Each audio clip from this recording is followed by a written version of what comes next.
Hi viewers, welcome to our channel.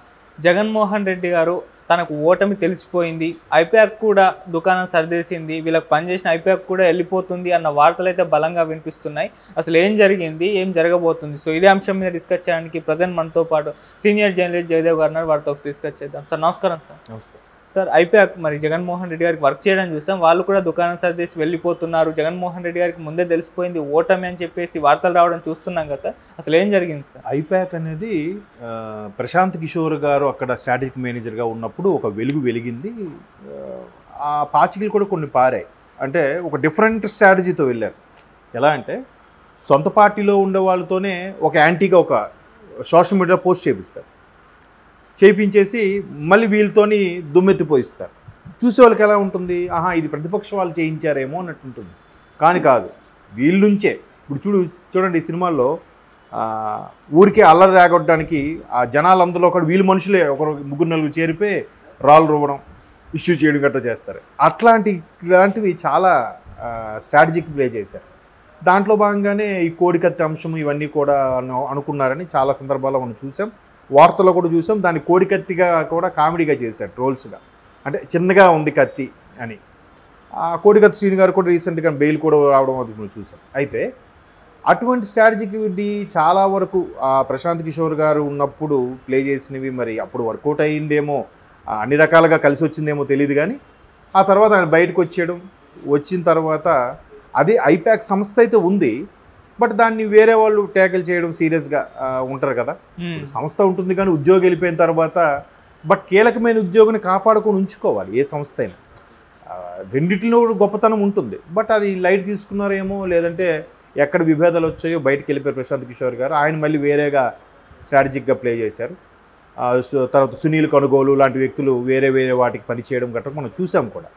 అయితే ఇప్పుడు ఐపాక్కి సింగ్ గారు ఎవరో మెయింటైన్ చేస్తున్నారు. వీళ్ళు జగన్మోహన్ రెడ్డి గారికి దీనికి స్ట్రాటజీకి సంబంధించి ప్లే చేశారని, పనిచేశారని కూడా వార్తల్లో చూస్తున్నాం.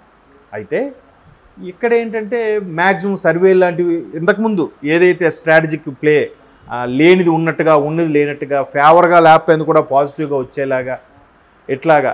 ఇప్పుడు జనరల్గా టీడీపీకి ఫేవర్గా ఉండే సర్వేలు అనుకుందాం. ఫర్ ఎగ్జాంపుల్ టీడీపీ మీద ఇష్టంతో చేసినవి అనుకుందాం కాసేపు. అక్కడ 10 సర్వేలు చేపిస్తే 10లో 7 కూటమికి, టీడీపీకి ఫేవర్గా ఉన్నాయని, 3 వైసీపీకి ఫేవర్గా ఉన్నాయని, టీడీపీకి ఫేవర్గా ఉండేవి చెప్పే అనుకుందాం. ఓకే, ఇక్కడ వైసీపీకి ఫేవర్గా ఉండేవి అలగలేదు. 10కి 10 వైసీపీకి ఫేవర్గా ఉన్నాయన్నట్టుగానే చెప్పాయని మన వార్తలో కూడా చూసాం. వాళ్ళు క్లియర్గా నిన్న వైసీపీ అభిమానులు సానుభూతి పరుల స్టేటస్లు చూసినా కూడా కంప్లీట్గా ప్రతి జిల్లాల వారీగా మాదే మాదే మాదే అనుకుని కూడా వేసుకున్నారు. ఇప్పుడు అది అసందర్భం, మాట్లాడచ్చో లేదో తెలియదు. అయితే ఇక్కడ ఏదైతే ఐపాక్ ఉందో, ప్రశాంత్ కిషోర్ గారు బయటికి వెళ్ళిపోయినా ఇక్కడ వీళ్ళు చేయాల్సిందన్నీ చేసి అంత ఫేవర్గానే ఉంది, మనం సంబరాలు కూడా చేసుకుందాం అంటే ఒక వైబ్ తెలిసిపోద్ది కదండి, ఏ స్థాయిలో రీచ్ అయ్యింది అనేది తెలిసిపోతుంది. ఇప్పుడు చిన్న ఎగ్జాంపుల్ చెప్తాను దీనికి. కాంతారా మూవీ వచ్చింది రీసెంట్గా. అది అసలు థియేటర్స్లో బంబాట్లు వేసేసింది, అంటే బీభత్సంగా ఊపేసింది. బ్లాక్ బాస్టర్, అందరూ కూడా మంచి సినిమా, బాగుంది, చాలా బాగుంది, ఎక్కడ బోర్ అనిపించదు. కాకపోతే ఏంటి, నేను ఓటీటీలో చూశాక అనుకున్నాను, అరే భలే పెర్ఫామ్ చేశాడని అనుకున్నాను. కానీ అందరూ చెప్పింది అంటే క్లైమాక్స్ హైలైట్ అని. క్లైమాక్స్ హైలైట్ అవ్వడానికి కారణం ఏంటంటే థియేటర్ ఎక్స్పీరియన్స్ ముఖ్యం, సౌండింగ్ సిస్టమ్. అట్లాగే ఒక వైపు తెలిసిపోద్ది కదా, ఇది థియేటర్లో చూడాలరా సినిమా అంటే అంటారు చాలామంది. ఇప్పుడు గతంలో కొన్ని జురాసిక్ పార్క్ లాంటి సినిమాలు, ఇప్పుడు RRR లాంటివి విజువల్ అడ్వాన్స్లు లేవు కూడా థియేటర్లో చూడాలంటారు. అలాగా ఒక వైపు తెలిసిపోయినప్పుడు ఇక్కడ కూడా వైపు తెలిసిపోయిందో తెలియలేదో, లేదంటే సైలెంట్గా ఉండిపోయారో తెలియదు, కానీ సంబరాలు చేసుకుంటాం అనుకున్న వాళ్ళు ఎందుకో స్టెప్ బ్యాక్ అయ్యారని కూడా వార్తలు ఆల్రెడీ నెట్టింట్లో హల్చల్ చేస్తున్నాయి. ఎందుకు స్టెప్ బ్యాక్ అయ్యారు?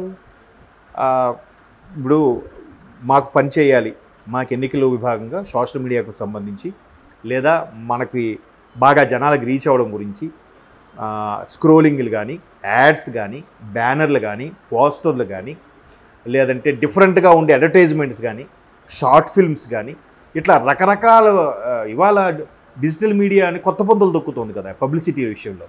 సో అట్లా అన్ని రకాలుగా చేసేలాగా వాళ్ళు మాట్లాడుకోవడం అయినప్పుడు ఎంతవరకు రీచ్ అవుతుందో తెలిసిపోతుంది కదా. అన్నమంతా ఉడికింది లేచి చూడ ఒక మెతుకు పట్టుకొని చూస్తారు అన్నట్టు కొంత తెలుస్తుంది. సో అట్లా తెలిసిందా, లేదంటే ఒకవైపు కూటమి ప్రపంచం అన్నట్టుగా అన్ని వార్తలు వస్తున్న నేపథ్యంలో వీళ్ళకి ఏమైనా అవగతమైందో తెలియదు. కానీ ఆ పార్టీ ఏదైతే అనుకున్నారో విజయవాడలో ఎస్టాబ్లిష్ చేసుకున్న ఐపాక్ టీం తాలూకా ఆఫీసులో అది ఎందుకో స్తబ్దుగా ఉండిపోయింది, పార్టీ చేసుకోలేదు. పైగా అందరికీ కూడా ఏవేవైతే ఎవరెవరికి అంటే అప్లోడ్ చేయాల్సిన కానీ ల్యాప్టాప్లు, ఫోన్లు, సమాచారం ఏవైతే ఎలక్ట్రానిక్ గ్యాడ్జెట్స్ ఇచ్చి వాళ్ళకి సపోర్ట్ చేశారో అవన్నీ కూడా బ్యాక్ ఇచ్చేయాలి, ఇస్తే కానీ ఈ మంత్ చెల్లించాల్సిన జీతాలు చెల్లించే అవకాశం లేదు అన్నట్టు కూడా మరి హెచ్చరిస్తున్నారో లేదంటే కంపెనీ నామ్స్ ప్రకారం రిక్వెస్ట్ చేసుకుంటున్నారో తెలియదు. కానీ జనరల్గా అంతే కదా. ఇప్పుడు సాఫ్ట్వేర్ ఎంప్లాయ్ ఉన్నాడు, కంపెనీ ల్యాప్టాప్ ప్రొవైడ్ చేస్తుంది. సో ఆ పర్టికులర్ ల్యాప్టాప్లో వాళ్ళకి రిలేటెడ్గా లేదా ఎస్ఏపి కానీ లేదా ప్రాజెక్ట్ సంబంధించి కానీ లేదా ఆ ప్రోగ్రామింగ్ సంబంధించి కానీ అవే వరకు ఓపెన్ అయ్యేలాగా మిగతా బయట ఓపెన్ అవ్వకుండా వాళ్ళు కొన్ని లాక్ చేసి పెట్టేస్తారు. ఓకే. సో అవి మళ్ళీ ఇచ్చేటప్పుడు వాళ్ళకి ఆ ల్యాప్టాప్ ఇచ్చేసి వేరే జాబ్ చూసుకుంటారు. సో ఇక్కడ కూడా అలాగే డిమాండ్ చేశారంట, ఇచ్చేయాలని కోరారట.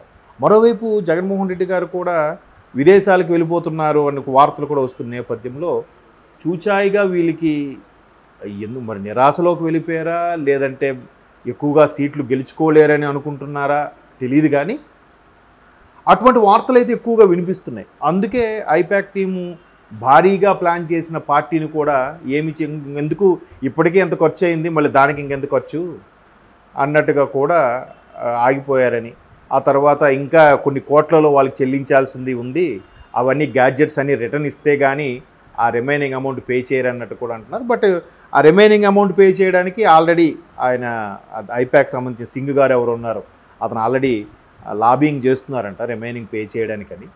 బట్ వైసీపీలో ఉండే సోషల్ మీడియా పెద్దలు కానీ లేదంటే తెర వెనుక వైసీపీని నడిపించే పెద్దలు కానీ ఆల్రెడీ మంత్రాలు జరుపుతున్నారు. మరి దాన్ని పే చేసేసారో పే చేస్తారో ఇంకా అది పూర్తిగా అయితే మనకు ఐడియా లేదు. అంటే ఇవన్నీ కూడా కొంత ఆ శ్రేణుల ద్వారా వచ్చిన సమాచారం, కొంత సోషల్ మీడియా ద్వారా వచ్చిన సమాచారం.